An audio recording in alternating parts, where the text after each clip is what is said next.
பால் பாலபாஸ்கரன் கொடுக்கும் சிலுவையின் செய்தியை கேட்டுக்கொண்டிருக்கும் சகோதர சகோதரிகளையும் நண்பர்களையும் இச்செய்தி மூலமாக சந்திப்பதில் பெரும் மகிழ்ச்சி அடைகிறோம். தாம் ஒருவரே ஞானமுள்ளவருமாயிருக்கிற தேவனுக்கு இயேசு கிறிஸ்துவின் மூலமாக என்றென்றைக்கும் மகிமையும் கனமும் உண்டாவதாக. ஆமீன்.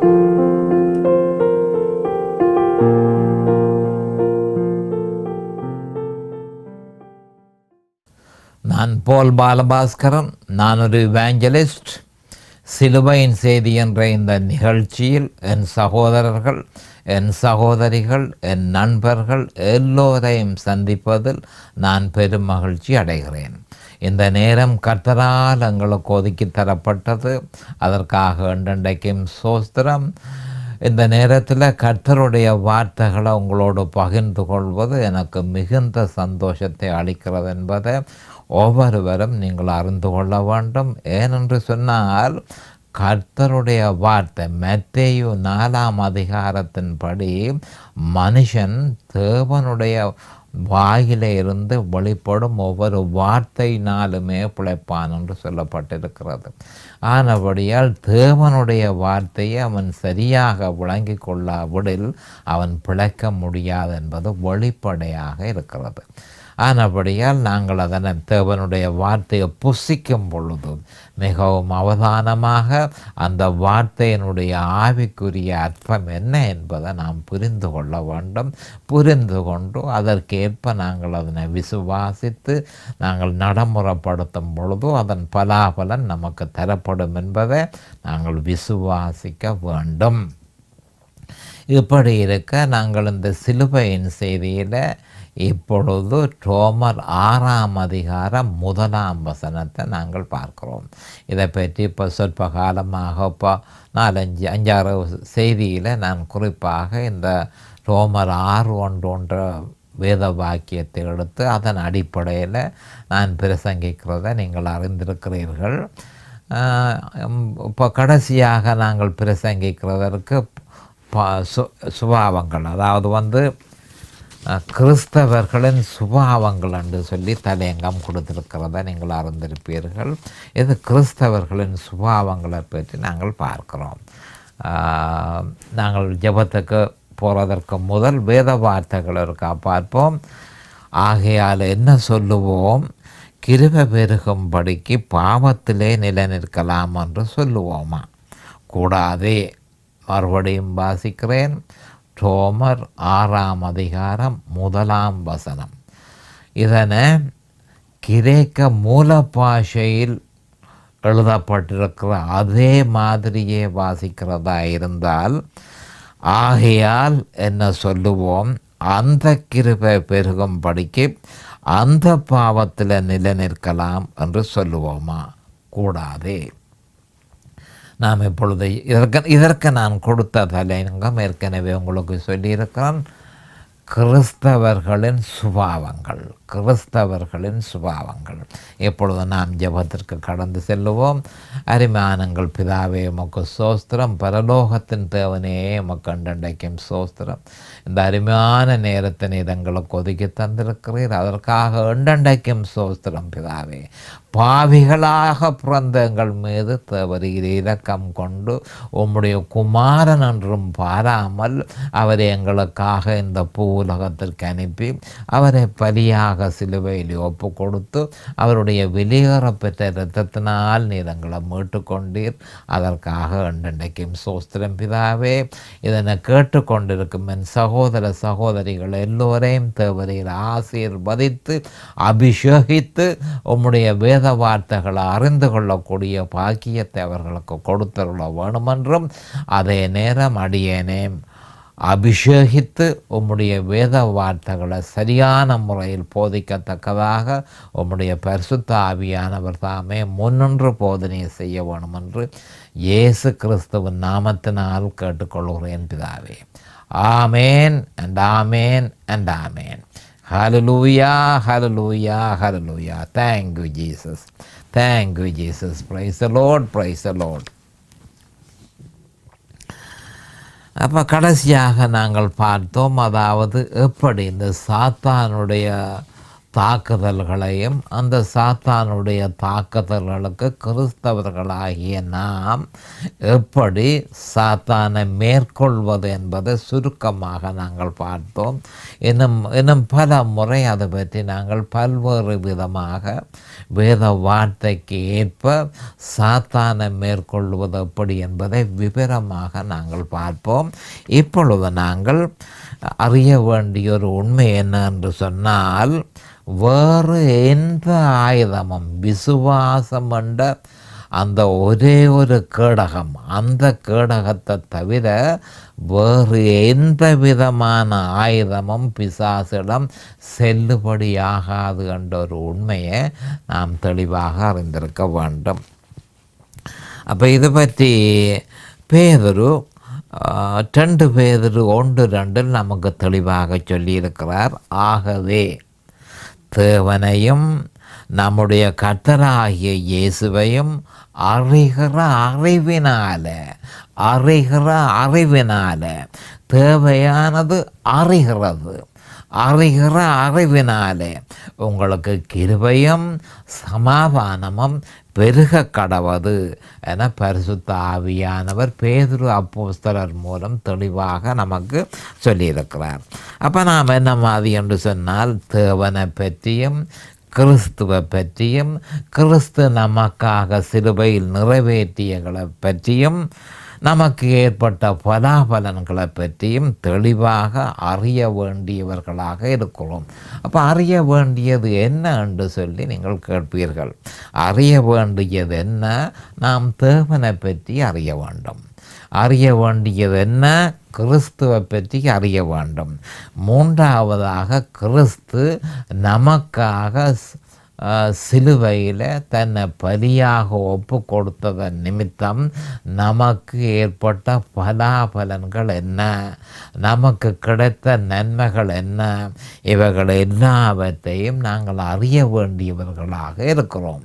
அப்போ அதனை அறியும் பொழுது 2 பேதுரு 1:2 சொல்லப்பட்ட அந்த பெரும் நன்மை நமக்கு கிடைக்கிறது. அதென்ன அந்த நன்மை? தேவனையும் நம்முடைய கர்த்தராகிய இயேசு கிறிஸ்துவையும் அறிகிற அறிவினாலே உங்களுக்கு கிருபையும் சமாதானமும் பெருக கடவுதென்று சொல்லப்பட்டு கிடக்கு. அப்போ அவரை அறிகிற அறிவில் நாங்கள் வளர வேணும் என்பதை தெளிவாக அறிந்து கொள்ள வேண்டும். அந்த அறிவே நமக்கு கிருபையையும் சமாதானத்தையும் கொடுக்கிறது என்பதை நாம் தெளிவாக விளங்கிக் கொண்டிருக்க வேண்டும்.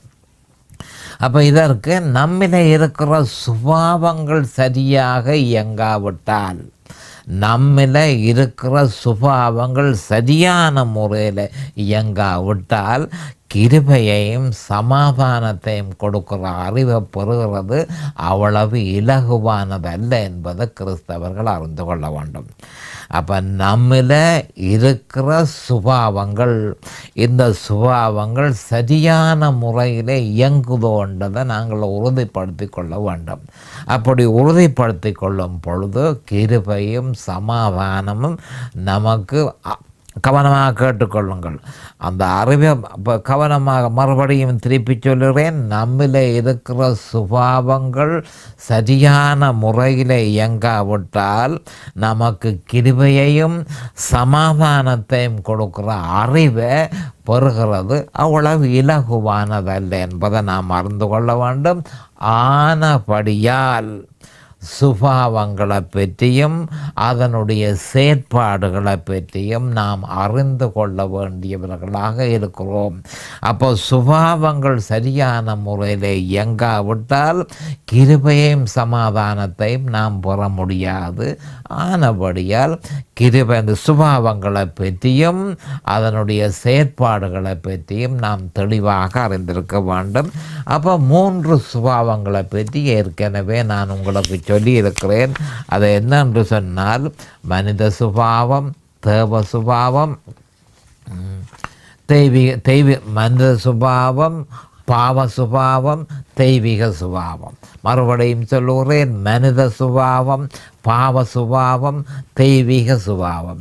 இந்த 3 சுபாவங்களோடு தான் கிறிஸ்தவர்களாகிய நாம் இந்த பூமியில் சஞ்சரித்து கொண்டிருக்கிறோம். இதுகள் சரியாக இயங்காவிட்டால் கிருபையையும் சமாதானத்தையும் பெறக்கூடிய அறிவு அவ்வளவு இலகுவானது அல்ல என்பதை கிறிஸ்தவர்கள் அறிந்து கொள்ள வேண்டும். அப்போ முதலாவதாக நாங்கள் மனித சுபாவத்துக்கு போவோம். மனித சுபாவம். அப்போ மனித சுபாவத்தை பொறுத்தளவில் ஆதாமையும் ஏவாளையும் மனிதர்களாக உருவாக்கும் பொழுது அவர்களுக்குள்ளே மனித சுபாவத்தை தேவன் வைத்தார் என்று நாம் அறியக்கூடியதாக இருக்கிறது. திருப்பி மறுபடியும் சொல்லுகிறேன், முதலாவது மனுஷனான ஆதாமையும் முதலாவது மனுஷியாகிய ஏவாளையும் அவர்கள் 2 பேரையும் உருவாக்கும் பொழுது தேவன் அவர்களுக்குள்ளே மனித சுபாவத்தை வைத்தார் என்று சொல்லி ஆதியாகமம் 1:26-27 சொல்லப்பட்டிருக்கிறது. நீங்கள் விவரமாக வாசித்து பார்த்து கொள்ளுங்கள். அதே மாதிரி அவர்களிடத்திலிருந்து தோன்றின சகல மனிதர்களுக்குள்ளேயும் பாவ சுபாவம், சகல மனிதர்களுக்குள்ளேயும் மனித சுபாவம் இருக்கிறது என்பதை தெளிவாக அறிந்து கொள்ள வேண்டும். மறுபடியும் சொல்லுகிறேன், ஆதாமையும் ஏவாளையும் தேவன் உருவாக்கினார். உருவாக்கும் பொழுது அவர்களுக்குள்ளே மனித சுபாவத்தை தேவன் வைத்தார் என்று சொல்லி ஆதியாகமம் 1:26-27 நாம் காணக்கூடியதாக இருக்கிறது. அவர்களிலிருந்து தோன்றிய முழு மனிதர்களும் மனித சுபாவத்தை உடையவர்களாக இருக்கிறார்கள் என்பதை நாம் அறிந்து கொள்ள வேண்டும். அப்போ என்ன நடந்தது? ஏதேன் தோட்டத்திலே ஒரு சூறாவளி நடந்தது. மனுஷனுக்கு ஒரு பெரிய ஒரு சூறாவளி ஏற்பட்டது என்பதை நாம் அறிந்து கொள்ள வேண்டும். அப்போ ஏதேன் தோட்டத்தில் ஏற்பட்ட வீழ்ச்சியின் நிமித்தம் ஆதாம் தேவனுடைய வார்த்தைக்கு கீழ்ப்படியாததன் நிமித்தம் அந்த பாவம், அதைத்தான் நாங்கள் பாவ சுபாவம் என்று சொல்லுகிறோம், அந்த பாவம் மனிதனுக்குள் உட்சென்றது. மனுஷனுக்குள்ள உட்சென்ற உடனே மனுஷனுடைய பாவம் களங்கப்பட்டு போனது என்பதை நாம் அறிந்து கொள்ள வேண்டும். அப்போ மனித சுபாவம் எப்படி களங்கப்பட்டது? ஆதாம் கீழ்ப்படியாமல் போனான், தேவனுடைய வார்த்தைக்கு கீழ்ப்படியாமல் போனான். அவன் நிமித்தம் ஆதாமுக்குள்ள பாவ சுபாவம் சென்றது. அந்த பாவ சுபாவம் மனித சுபாவத்தை களங்கப்படுத்தினது என்பதை நாம் அறிந்து கொள்ள வேண்டும்.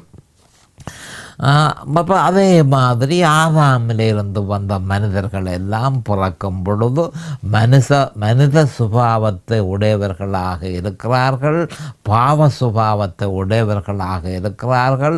அவர்களுடைய மனித சுபாவம் களங்கப்பட்டு போயிருக்கிறது, பாவ சுபாவத்தினால களங்கப்பட்டு போயிருக்கிறது.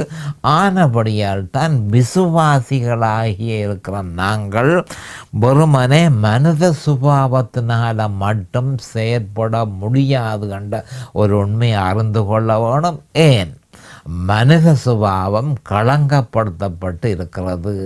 ஆனபடியால் விசுவாசிகளாகிய நாம் மனித சுபாவத்தை மட்டும் அது இருந்தால் போதும் என்று சொல்லி நாம் நடக்க இயலாது. ஏனென்றால் அது முற்றும் முழுதுமாக பாவ சுபாவத்தினால் களங்கப்பட்டு போயிருக்கிறது. ஆனபடியினால பரிசுத்த ஆவியானவருடைய உதவியின்றி மனித சுபாவத்தினால் தேவனுக்கு ஏற்றபடி வாழ முடியாது என்பது ஒவ்வொரு கிறிஸ்தவர்களும் அறிந்து கொள்ள வேண்டும்.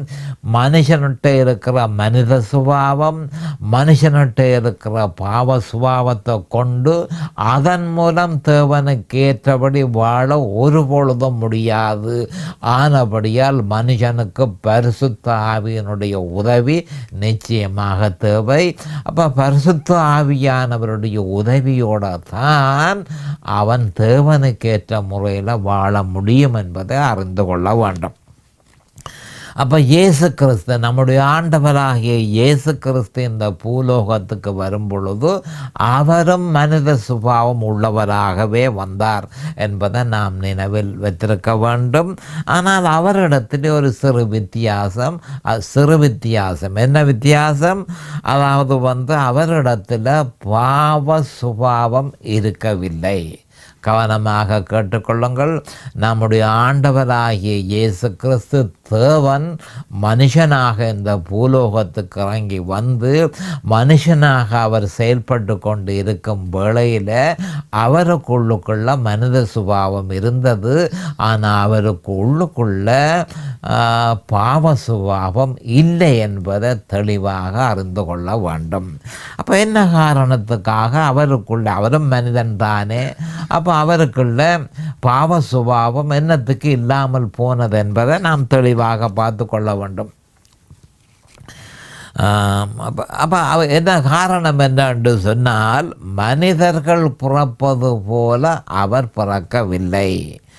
மனிதர்கள் பிறப்பது போல அவர் பிறக்காமல் அவருடைய கற்பம் கன்னியின் வயிற்றில் பரிசுத்த ஆவியினால் உருவாக்கப்பட்டது என்பதை நாம் அறிந்து கொள்ள வேண்டும். மறுபடியும் நான் சொல்லுகிறேன் என்ன மாதிரி என்று சொன்னால், நம்முடைய ஆண்டவராகிய இயேசு கிறிஸ்து இந்த பூலோகத்துக்கு வரும் பொழுது அவர் மனித சுபாவத்தை உடையவராக இருந்தார். அவரிடத்தில் பாவ சுபாவம் இல்லை என்பதை நாம் அறிந்து கொள்ள வேண்டும்.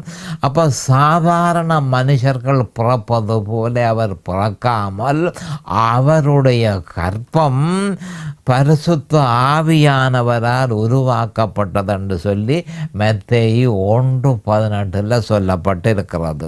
அடுத்ததாக ஆதியாகமம் 3:15 சொல்லப்பட்டது போல ஸ்திரியின் வித்தாக அவர் வந்தார் என்பதையும், ஏசாயா 7:14 சொல்லப்பட்டது போல கன்னியினுடைய வயிற்றில் பிறந்து அவர் வந்தார் என்று சொல்லி சொல்லப்பட்டிருக்கிறது.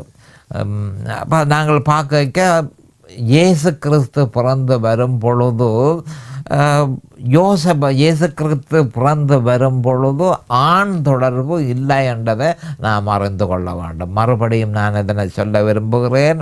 அப்போ இயேசு கிறிஸ்து இந்த பூலோகத்துக்கு வரும் பொழுது அவர் கன்னியினுடைய வயிற்றிலிருந்து வந்தார் என்று சொல்லி ஏசாயா 7:14 சொல்லப்பட்டிருக்கு. ஆதியாகமம் 3:15 சொல்லப்பட்டிருக்கு. ஸ்திரியின் வித்தாக அவர் வந்தார் என்று சொல்லப்பட்டிருக்கிறது. மத்தேயு 1:18 சொல்லப்பட்டிருக்கு. பரிசுத்த ஆவியினால் அவர் உருவாக்கப்பட்டார் என்று சொல்லி. ஆனபடியினால யோசப் அவருடைய தகப்பன் அல்ல என்பதை நாம் தெளிவாக அறிந்து கொள்ள வேணும். மரியாளுடைய புருஷனாகிய யோசப்பு ஆண்டவராகிய இயேசு கிறிஸ்து மனுஷனாக வந்த பொழுது அவருக்கு தகப்பனாக இருக்கவில்லை என்பதை நாம் தெளிவாக அறிந்து கொள்ள வேண்டும். அப்போ மனுஷ தொடர்பு இல்லாதபடியினால் அவர் பிறக்கும் பொழுது பாவ சுபாவம் அவருக்குள் உட்செல்லவில்லை என்பதை நாம் தெளிவாக அறிந்து கொள்ள வேண்டும். அப்போ அவர் நம்ம போல தற்செயலாக இப்படி எடுத்துக்கொள்வோம். அவர் பாவ சுபாவம் உள்ளவராக பிறந்தாராக இருந்தால் அவர் தேவனுக்கேற்ற பலியாக இருக்க முடியாது. தேவனுக்கேற்ற பலி மகா பரிசுத்தமான சரீரத்தை அவர் உடையவராக இருக்க வேணும். அப்போ மகா பரிசுத்தமான சரீரத்தை அவர் உடையவராக இருக்க வேணுமா இருந்தால் பாவ சுபாவம் இல்லாதவராக இருந்திருக்க வேண்டும். இதன் நிமித்தமே மேற்கொண்ட ஏற்பாடுகள் எல்லாம் நடைபெற்றது என்பதை நாம் அறிந்து கொள்ள வேண்டும். அது மட்டுமல்ல, நாங்கள் கவனமாக கேட்டுக்கொள்ள வேண்டும். அவர் 2ஆம் மனுஷன் என்பதையும் அவர் பிந்தின ஆதாம் என்பதையும் நான் தெளிவாக அறிந்து கொள்ள வேண்டும். கிறிஸ்தவர்களாகிய நாம் இயேசு கிறிஸ்து 2ஆம் மனுஷன். 1ஆம் மனுஷன் வந்து ஆதாம், அவன் தவறிப்போனான். ஆனபடியால் தேவன் 2ஆம் மனுஷனை அனுப்பினார். அடுத்தது முந்தின ஆதாம் வந்து அவனும் விழுந்து போனான். ஆனபடியால் முந்தின ஆதாமுக்கு பதிலாக இவர் பிந்தின ஆதாமாக வந்தார் என்பது என்பதையும் நாம் அறிந்து கொள்ள வேணும். அப்போ இயேசு கிறிஸ்து 2ஆம் மனுஷனும் பிந்தின ஆதாமாகவும் இருக்கிறார் என்பது 1 கொரிந்தியர் 15:47 நீங்கள் காண முடியும். அப்போ முந்தின ஆதாம் விழுவதற்கு முன்பு, இதை நீங்கள் தெளிவாக அறிந்து கொள்ள வேண்டும். முந்தின ஆதாம் விழுவதற்கு முன்பு அவனும் பாவம் இல்லாதவனாகவே இருந்தான். வெறுமனே அவனுக்கு உள்ளுக்குள்ள மனித சுபாவம் இருந்தது, தெய்வீக சுபாவம் அவனுக்குள்ளே இருந்தது. அவன் முழுதுமாக தேவனுடைய வெளிச்சத்தினால் மூடப்பட்டிருந்தான் என்பதையும், அவனுக்குள்ள பாவ சுபாவம் இருக்கவில்லை என்பதையும் நாம் தெளிவாக அறிந்து கொள்ள வேண்டும். அப்போ பிந்தின ஆதாம் முந்தின ஆதாம் பாவம் இல்லாதவனாக இருந்தது போல பிந்தின ஆதாம் பாவமற்றவராக வர வேண்டியது தவிர்க்க முடியாது. அப்போ முந்தின ஆதாமை பிரதிநிதிப்படுத்த வேணுமா இருந்தால், முந்தின ஆதாம் பாவ சுபாவம் இல்லாமல் இருந்த பொழுது எப்படி இருந்தானோ அதே மாதிரியே அவரும் வர வேண்டியதாக இருந்தது என்பதை நாம் அறிந்து கொள்ள வேண்டும். அப்போ நாம் எல்லாரும் முந்தின ஆதாமனுடைய சந்ததியானபடினாலும் ஆதாமனுடைய அறையில் மனுஷகுலம் முழுக்க இருந்தபடியினாலும் அவனுடைய மீறுதலின் நிமித்தம் அவனுக்குள் உட்சென்ற பாவம் நம் முழு மனுஷகுலத்துக்குள்ளே உட்சென்றது என்பதை நாம் அறிந்து கொள்ள வேணும். 1 கொரிந்தியர் 15:21-22 அதை உறுதிப்படுத்துகிறது. ஆகவே நாம் எல்லோரும் ஆதாமுடைய சாயலில், தேவ சாயல் இல்லாமல் பிறந்து மனித சுபாவம் உடையவர்களாகவும், அதே நேரம் நம்முடைய மனித சுபாவம் பாவ சுபாவத்தினால் களங்கப்பட்டவர்களாகவும் இந்த பூலகத்திற்கு வந்தோம் என்பதை நாம் தெளிவாக அறிந்து கொள்ள வேண்டும். மறுபடியும் சொல்லுகிறேன், நாம் எல்லோரும் ஆதாமுடைய சாயலில், தேவ சாயல் இல்லாமல் ஆதியாகமம் 5:3 பிறந்து மனித சுபாவம் உடையவர்களாகவும், அதே நேரம் நம்முடைய மனித சுபாவம் பாவ சுபாவத்தினால் களங்கப்பட்டவர்களாகவும் இந்த பூலகத்தில் பிறந்தோம் என்பதை ஒவ்வொருத்தரும் அறிந்திருக்க வேண்டும். நாம் பாவ சுபாவத்தினால் பிறந்தபடியினால் நாம் மீட்கக்கூடாதே போனோம் என்பதை தெளிவாக அறிந்து கொள்ள வேண்டும். பாவத்தினால் களங்கப்பட்ட நம்முடைய பாவ சரீரம் தேவனுக்கேற்ற பலியாகவும் இருக்க முடியாது. ஆகவே நமக்குள் உட்சென்ற பாவத்துக்கு தீர்வு காண்பதற்கு தேவன் தம்முடைய குமாரனை பாவ மனுஷனுடைய சாயலில் அனுப்பினார்.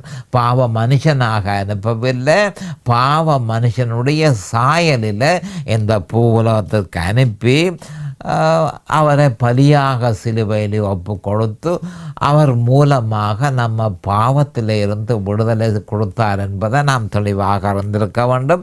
ஆனால் இந்த உண்மை அநேகமான கிறிஸ்தவர்கள் இதை அறிந்திருப்பதாக இல்லை. இந்த பாவ சுபாவம் என்ன, இயேசு கிறிஸ்து எப்படி வந்தார், நாம் எப்படி இருந்தோம், அதை பற்றிய விவரங்களை நாங்கள் பார்த்தோம். அடுத்ததாக நாங்கள் தெய்வீக சுபாவத்திற்கு போவோம். தெய்வீக சுபாவம், டிவைன் நேச்சர். அப்போ முதல் பார்த்தது நாங்கள் மனித சுபாவத்தை பற்றி பார்த்தோம். அடுத்ததாக நாங்கள் தெய்வீக சுபாவத்திற்கு போவோம். அப்போ பாவியாக இருக்கிற மனுஷன் இயேசு கிறிஸ்துவை சொந்த இரட்சகராக ஏற்றுக்கொள்ளும் பொழுது, திருப்பி மறுபடியும் சொல்லுகிறேன், பாவியாக இருக்கிற மனுஷன் நம்முடைய ஆண்டவராகிய இயேசு கிறிஸ்துவை தன்னுடைய சொந்த இரட்சகராக ஏற்றுக்கொள்ளும் பொழுது அந்த நிமிஷமே அவன் மறுபிறப்பு பெறுகிறான் என்பதை அறிந்து கொள்ள வேண்டும். அந்த நிமிஷமே அவன் மறுபிறப்பு பெறுகிறான் என்பதை அறிந்து கொள்ள வேண்டும். பரிசுத்த ஆவியானவரே மறு ஜென்மம் முழுக்க பாவியான விசுவாசியிடம் செயற்படுத்துகிறார். மறுபடியும் சொல்லுகிறேன், பரிசுத்த ஆவியானவரே மறுஜென்மம் முழுக்கை பாவியான விசுவாசியிடம் செயற்படுத்தி அவனுக்கு மறுபிறப்பை உண்டாக்குகிறார் என்ற உண்மையை நாம் அறிந்து கொள்ள வேணும். அப்போ இதில் இன்னொரு விஷயம் என்ன மாதிரி என்று சொன்னால், பாவியான மனுஷன் இயேசு கிறிஸ்துவை ஏற்றுக்கொள்ளும் பொழுது, பாவியான மனுஷன் நம்முடைய ஆண்டவராகிய இயேசு கிறிஸ்துவை ஏற்றுக்கொள்ளும் பொழுது அவன் மறுபிறப்பை பெற்றுக்கொள்ளுகிறான் என்று நான் உங்களுக்கு சொல்லியிருந்தேன். அப்போ மறுபிறப்பை அவன் பெற்றுக்கொள்ளும் பொழுது அவனுக்கு என்ன நடக்குது என்பதை நாம் அறிந்து கொள்ள வேண்டும். அவனுக்கு என்ன நடக்குது? இது அநேகமான கிறிஸ்தவர்கள் அறியாதவர்களாக இருக்கிறார்கள். என்ன நடக்குது என்று சொன்னால், எசேக்கியலுக்கு நாங்கள் போய் 36வது வசனத்தை 36ஆம் அதிகாரத்துக்கு நாங்கள் போவோம். எசேக்கியலுக்கு போய் 36வது வசனத்துக்கு போய் 25ஆம் வசனத்தில் இருந்து 27ஆம் வசனத்தை பார்ப்போம். எசேக்கியல் 36, 25, 27. இப்போ இதே நான் இதை வாசிக்கிறேன் என்று சொன்னால், ஒரு மனுஷன் மறுபிறப்பு பெறும் பொழுது, கவனமாக கேட்டுக்கொள்ளுங்கள், ஒரு மனுஷன் நம்முடைய ஆண்டவராகிய பாவியான ஒரு மனுஷன் ஆண்டவராகிய இயேசு கிறிஸ்துவை தன்னுடைய சொந்த இரட்சகராக ஏற்றுக்கொள்ளும் பொழுது அவன் மறுபிறப்பு பெறுகிறான் என்பதை நீங்கள் அறிந்து கொள்ள வேண்டும். அவன் மறுபிறப்பு பெறும் பொழுது அவனுக்கு என்ன நடக்குது, எப்படி அவன் மறுபிறப்பை பெற்றான் என்ற விவரம் இந்த எசேக்கியலில் 36ஆம் அதிகாரம் 25ஆம் வசனம் 27ஆம் வசனத்துக்கு போவோம். 36, 25, 27. அப்பொழுது நான் பரிசுத்த ஆவியானவர் என்ன செய்கிறார், பாவியான அந்த மனுஷன் இயேசு கிறிஸ்துவை ஏற்றுக்கொண்டு மறுஜென்மம் முழுக்க பெற்று மறுபிறப்பை அவன் பெற்றுக்கொள்ளும் பொழுது அவனுக்கு பரிசுத்த ஆவியானவர் என்ன செய்கிறார் என்பது இங்கு தெளிவாக சொல்லப்பட்டிருக்கிறது. அப்பொழுது 25ஆம் வசனம், அப்பொழுது நான் உங்கள் மேல் சுத்தமான ஜலம் தெளிப்பேன், நான் உங்களுடைய எல்லா அசுத்தங்களையும் உங்களுடைய எல்லா நரகலான விக்கிரகங்களையும் நீக்கி உங்களை சுத்தமாக்குவேன். மனுஷனுடைய இருதயத்துக்குள்ளே என்ன இருக்குது, எல்லா விதமான அசுத்தங்களும் பாவியான மனுஷனுடைய இருதயத்தில் பரிசுத்த ஆவி இருக்கிறதில்லை. பாவியான மனுஷனுடைய இருதயத்துக்குள்ள நரகலான விக்கிரகங்கள் இருக்குமென்றதையும் மற்ற எல்லா விதமான அசுத்தங்களும் அவனுடைய இருதயத்தில் இருக்கும் என்றதையும் ஆண்டவர் இங்கே தெளிவாக சொல்லியிருக்கிறார். அது எல்லாவற்றையும் நான் நீக்கி உங்களை சுத்தமாக்குவேன், நீங்கள் சுத்தமாவீர்கள். உங்களுக்கு நவமான இருதயத்தை, கவனமாக கேளுங்கள், உங்களுக்கு நவமான இருதயத்தை கொடுத்து உங்கள் உள்ளத்திலே புதிதான ஆவியை கட்டளையிட்டு கல்லான இருதயத்தை உங்கள் மாம்சத்தில் இருந்து எடுத்து போட்டு சதையான இருதயத்தை உங்களுக்கு கொடுப்பேன். உங்கள் உள்ளத்திலே என் ஆவியை வைத்து உங்களை என் கட்டளைகளில் நடக்கவும் என் நியாயங்களை கைக்கொள்ளவும் அவைகளின்படி செய்யவும் பண்ணுவேன். அப்போ ஒரு மனுஷன் ரட்சிக்கப்படும் பொழுது மகாபெரிய அற்புதம் நடக்கிறது. பரிசுத்த ஆவியானவர் மனுஷனுக்கு இந்த பெரிய ஒரு மறுஜென்மம் முழுக்க கொடுத்து அவனை முழுதுமாக புதிதான சிருஷ்டி, 2 கொரிந்தியர் 5:17 அவனை புதிதான சிருஷ்டியாக மாற்றுகிறார் என்பதை நாம் அறிந்து கொள்ள வேண்டும். இப்பொழுது நேரம் சமீபமாகிவிட்டது. அடுத்த செய்தியில் நான் உங்களை சந்திக்கும் வரை கர்த்தராகிய இயேசு கிறிஸ்துவின் நாமத்தினால் நான் உங்களை ஆசீர்வதிக்கிறேன். அவருடைய கிருபையும் அவருடைய இரக்கமும் உங்களுக்கு தாராளமாக கிடைப்பதாக இயேசுவின் நாமத்தில் பரிசுத்த பிதாவே. Amen and amen and amen. ஹல்லேலூயா. இந்த சிலுவையின் செய்தியை கேட்பவர்கள் அதன் ஆவிக்குரிய பலனை பூரணமாக அடைய வேண்டும் என்பதே நம்முடைய பிரார்த்தனையாகும். தொலைபேசி மூலம் தொடர்பு கொள்ள விரும்புவோர் 647-465-1224 மூலமும் இமெயில் மூலம் தொடர்பு கொள்ள விரும்புவோர் paulbalabhaskaran@gmail.com மூலமும் தொடர்பு கொள்ளலாம்.